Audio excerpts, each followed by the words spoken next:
శాసన మండలిలో ప్రతిపక్ష నేత బొత్సకు షార్ట్ టర్మ్ మెమరీ లాస్ వచ్చిందన్న అనుమానం కలుగుతోంది. వైకాపా ప్రభుత్వం సభలో మార్షల్స్ ను వినియోగించడాన్ని ఆయన ఎలా మర్చిపోయారో అర్థం కావడం లేదు. బొత్స తన మెమరీని రీఫ్రెష్ చేసుకుంటే మంచిది. ఈ సభలో చీఫ్ విప్ గా నేను పనిచేశానన్న విషయాన్ని ఆయన గుర్తించాలి. అప్పటి చైర్మన్ పై మంత్రి హోదాలో బొత్స ఎలాంటి పదజాలాన్ని వాడారో గుర్తు చేసుకోవాలి. దానికి ఇప్పుడైనా పశ్చాత్తాపాన్ని ప్రకటిస్తారా లేదా అని మంత్రి పయ్యావుల కేశవ్ ధ్వజమెత్తారు. మండలి కార్యకలాపాలు జరగకుండా వైకాపా సభ్యులు వ్యవహరించిన తీరుపై ఆయన ఆగ్రహాన్ని వ్యక్తం చేశారు. బుధవారం ఉదయం సమావేశం ప్రారంభమైన వెంటనే నిరుద్యోగ భృతి, 20 లక్షల ఉద్యోగాల కల్పన, ఫీజు రియంబర్స్మెంట్ అమలుపై చర్చించేందుకు వైసీపీ ఎమ్మెల్సీలు ఇచ్చిన వాయిదా తీర్మానాన్ని మండలి చైర్మన్ మోషేను రాజు తిరస్కరించారు. దీనికి నిరసనగా వైసీపీ ఎమ్మెల్సీలు మూకుమ్మడిగా ప్లకార్డులు పట్టుకుని నినాదాలు చేస్తూ పోడియంలోకి చొచ్చుకువచ్చారు. పోడియంపై చేతులతో చరుస్తూ కాగితాలు చింపి విసిరి గందరగోళాన్ని సృష్టించారు. బొత్స సత్యనారాయణ తన స్థానంలోనే నిలుచుని వారికి సైగలు చేస్తూ ప్రోత్సహించడం గమనార్హం.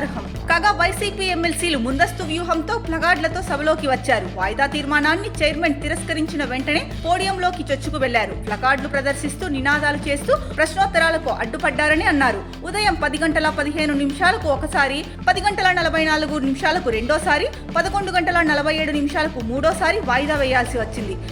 పదే వైసీపీ ఎమ్మెల్సీలు అడ్డు తగలడంతో మార్షల్స్ ను రంగంలోకి దించారు. దీనికి నిరసనగా వాకౌట్ చేస్తున్నట్లు ప్రకటించి మధ్యాహ్నం 12:23 సభ నుంచి వారు వెళ్లిపోయారు. వైసీపీ నిరసనల నడుమ ప్రశ్నోత్తరాలను చైర్మన్ కొనసాగించారు. అనంతరం విద్యారంగంలో సంస్కరణలపై లఘు చర్చకు మంత్రి లోకేష్ వివరణ ఇచ్చారు.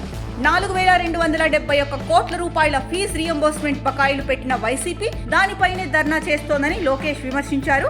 వైకాపా ఎమ్మెల్సీలు మండలి కార్యకలాపాలకు అడ్డుపడడంపై ఆయన మాట్లాడుతూ, గత ప్రభుత్వం పెట్టిన ఫీజు బకాయిలపై చర్చించేందుకు సిద్ధంగా ఉన్నాం. ఫీజు పోరు అని పేరు పెట్టి యువత పోరు అని మార్చడం విచిత్రంగా ఉంది. ఏ విషయంపై పోరాడుతున్నారో వైసీపీకే స్పష్టత లేదు అని అన్నారు. ఇక మార్షల్స్ ను పెట్టి సభ నడపడం దుష్ట సంప్రదాయమని, ఇలాంటి పరిస్థితిని మేము ఎన్నడూ చూడలేదని బొత్స సత్యనారాయణ వ్యాఖ్యానించారు. మార్షల్స్ ను తొలగించాలి, గత సభలో కేశవ్ లేరు అని అన్నారు.